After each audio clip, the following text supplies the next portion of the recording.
एक संत की कथा।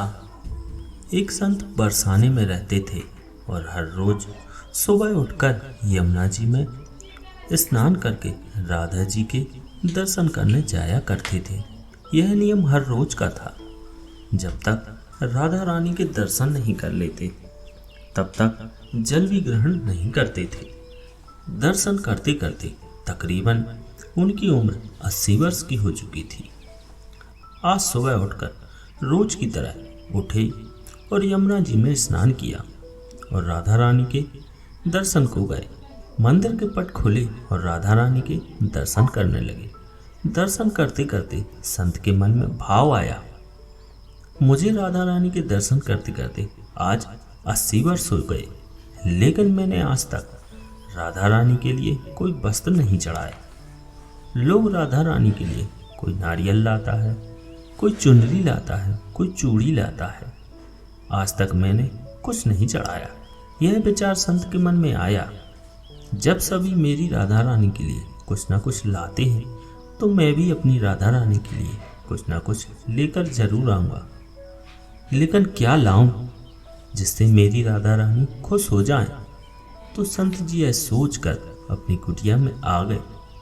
सारी रात सोचते सोचते सुबह हो गई। उठकर स्नान किया और आज अपनी कुटिया में ही राधा रानी के दर्शन पूजन किया। दर्शन के बाद मार्केट में जाकर सबसे सुंदर वाला लहंगा चुनरी का कपड़ा लाए और अपनी कुटिया में आकर अपने ही हाथों से लहंगा चुनरी को सिल और सुंदर सुंदर उस लहंगा चुनरी में गोटा लगाए। जब पूरी तरह से लहंगा चुनरी को तैयार कर लिया तो मन में सोचा, इस लहंगा चुनरी को अपनी राधा रानी को पहनाऊंगा तो वह बहुत ही सुंदर लगेगी।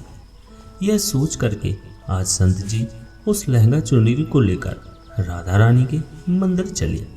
मंदिर की सीढ़ियां चढ़ने लगे और अपने मन में सोच रहे, आज मेरे हाथों के बनाए हुए इस लहंगे को पहनकर राधा रानी कितना सुंदर लगेंगी। यह सोचकर जा रहे थे, इतने में बरसाने की लड़की लाली आई और बाबा से कहती है, बाबा आज बहुत ही खुश हो, क्या बात है बाबा बताओ ना।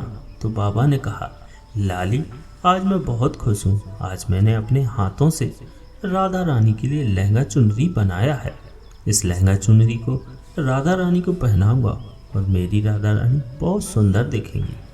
उस लाली ने कहा, बाबा मुझे भी तो दिखाओ अपनी लहंगा चुनरी कैसे बनाई है। लहंगा चुनरी को देखकर वो लड़की बोली, अरे बाबा राधा रानी के पास तो बहुत सारी पोशाक हैं, ये लहंगा चुनरी आप मुझे दे दें। तो महात्मा बोले, बेटी तुमको मैं दूसरी बाजार से दिला दूंगा, ये तो मैं अपने हाथ से बनाकर राधा रानी के लिए लेकर जा रहा हूँ, तुमको कोई और दूसरी दिला दूंगा। लेकिन उस छोटी सी बालिका ने उस महात्मा का दुपट्टा पकड़ लिया। बाबा ये मुझे दे दो। पर संत भी जिद करने लगे कि दूसरी दिला दूंगा, ये नहीं दूंगा। लेकिन वो बच्ची कि संत के हाथ से छुड़ा लहंगा चुनरी को छीनकर भाग गई। अब तो बाबा को बहुत ही दुख लगा कि मैंने आज तक राधा रानी को कुछ नहीं चढ़ाया, लेकिन जब लेकर आया तो लाली लेकर भाग गई। मेरा तो जीवन ही खराब हो गया, अब क्या करूं। ये सोचकर संत सीढ़ियों में बैठकर रोने लगे। इतने में कुछ संत आए और पूछा, क्या बात है बाबा, आप क्यों रो रहे हो। तो बाबा ने उन संतों को पूरी बात सुनाई। संतों ने बाबा को समझाया और कहा, आप दुखी मत हो, कल दूसरी लहंगा चुनरी बना के राधा रानी को पहना देना। चलो राधा रानी के दर्शन कर लेते हैं। इस प्रकार संतों ने बाबा को समझाया और राधा रानी के दर्शन को लेकर चले गए। रोना तो बंद हुआ, लेकिन मन खराब था क्योंकि कामना पूरी नहीं हुई थी। तो अनमने मन से राधा रानी का दर्शन करने जा रहे थे और मन में सोच रहे थे कि मुझे लगता है कि सूर्य जी की इच्छा नहीं, शायद राधा रानी मेरे हाथों से बनी पोशाक पहनना ही नहीं चाहती। ऐसा सोचकर बड़े दुखी होकर जा रहे थे। मंदिर आकर राधा रानी के पट खुलने का इंतजार करने लगे। थोड़ी देर बाद मंदिर की पट खुली तो संतों ने कहा, बाबा देखो तो आज हमारी राधा रानी बहुत ही सुंदर लग रही है।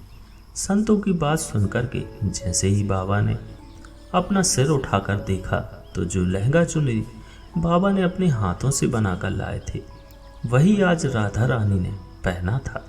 बाबा बहुत ही खुश हो गए और राधा रानी से कहा, राधा रानी, आपको इतना भी सब्र नहीं रहा? आप मेरे हाथों से मंदिर की सीढ़ियों से लेकर भागे, ऐसा क्यों? सर्वेश्वरी श्री राधा रानी ने कहा, बाबा, आपके भाव को देखकर मुझसे रहा नहीं गया, और ये केवल पोशाक नहीं, इसमें आपका प्रेम है। मैं खुद ही आकर इसे आपसे लेकर आई और मैंने पहन लिया। इतना सुनकर बाबा भाव विभोर हो गए। बाबा ने उसी समय किशोरी जी का धन्यवाद किया। श्री शिवाय नमस्तुभ्यम।